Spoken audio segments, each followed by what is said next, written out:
Oui, monsieur le maire, mes chers collègues, je voudrais profiter de cette délibération portant notamment sur le financement du comité départemental de golf de Paris pour vous dresser un bilan de la Ryder Cup. Cette manifestation qui s'est tenue pour la première fois en France, à Saint-Quentin-en-Yvelines, fin septembre dernier, a accueilli plus de 50 000 spectateurs par jour sur le site. Plus d'1 milliard de téléspectateurs ont suivi ce spectacle qui a été, on peut le dire sans rougir, couronné d'un immense succès. Succès populaire tout d'abord. L'énorme engouement que cet événement a soulevé est tout à fait inédit en France pour une compétition de golf. Jusqu'alors peu connue du grand public français, elle a été l'occasion de mettre les projecteurs sur cette discipline sportive. On ne peut que s'en féliciter car jamais auparavant, les médias français n'avaient autant parlé de golf. La magie du spectacle a opéré et a contredit l'image élitiste et onéreuse de ce sport. Sur ce point précis, la Ryder Cup aura été l'occasion de lever certains clichés et surtout de mettre fin à certains poncifs injustement répandus. Deuxièmement, succès sportif. Pour l'équipe européenne qui a remporté le mythique trophée contre les États-Unis de Tiger Woods, je tiens à féliciter tous les joueurs qui la composent d'avoir porté haut les valeurs de ce sport et d'avoir défendu avec ferveur l'idée d'une nation européenne forte et unie, même si je regrette qu'aucun joueur français n'y figurait. Troisièmement, succès économique, avec des retombées économiques directes de l'ordre de 150 millions d'euros et indirectes de 226 millions d'euros. Autant dire une manne financière exceptionnelle pour Paris et sa région en matière de transport, d'hôtellerie, de restauration. Succès d'image enfin.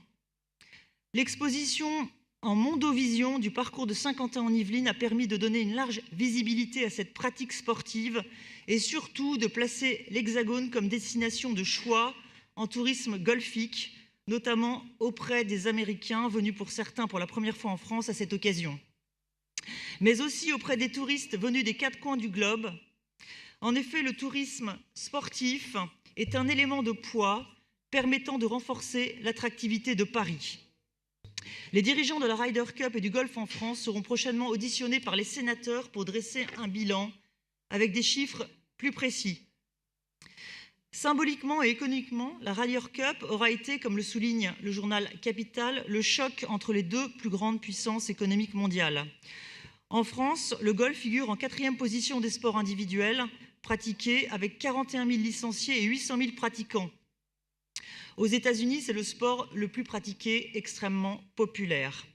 Or, c'est l'Europe qui, déjouant tous les pronostics, a remporté la compétition. Cette victoire revêt donc un caractère symbolique fort, synonyme d'excellence pour notre continent.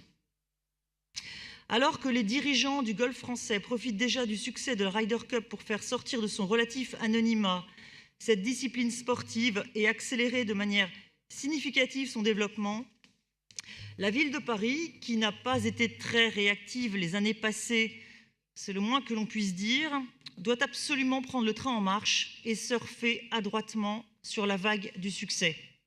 Il serait en effet plus que temps de participer à l'impulsion de ce sport, car une immense capitale comme Paris se doit d'être à la hauteur des enjeux. Paris doit impérativement, en partenariat avec la région et la métropole, faire preuve d'une volonté politique forte pour développer la pratique du golf, notamment en vue des Jeux Olympiques de 2024. L'incroyable engouement populaire suscité par la Ryder Cup doit inciter la ville à enfin se défaire de cette velléité molle. Il faut en effet dorénavant qu'elle fasse preuve d'une véritable volonté politique en la matière. Les élus, les collectivités doivent prendre toute la mesure de l'intérêt du développement de ce sport intergénérationnel, non seulement pour l'attractivité de Paris, comme je le disais précédemment, mais aussi pour la région capitale. Il faut davantage développer, à l'instar des classes de neige ou de mer, les classes de golf. Il faut construire des petites structures urbaines afin de sensibiliser les enfants des écoles à ce sport. Ces zones sont des espaces verts, des espaces de respiration dont les Parisiens ont tant besoin. Et tout cela s'inscrit de surcroît parfaitement bien dans la politique écologique et anti-pollution prônée par votre exécutif.